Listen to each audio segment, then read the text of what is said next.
you see deleted search history in Google Chrome. Hey there, welcome back to the channel, and let's get right into this tutorial. So if you wish to see the search history, that is very simple. All you need to do is click on the three dot icon that is in your top right corner. Then you can just click on the history tab to check out all of the history, your search history, your image history, and so on.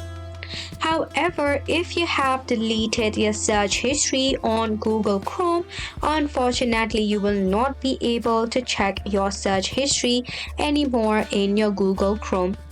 This is because when you delete the browsing data, it also deletes all of your browsing history, that is a search history or image search. So in that case, you won't find any of the deleted search history in your Chrome, as it is now permanently deleted.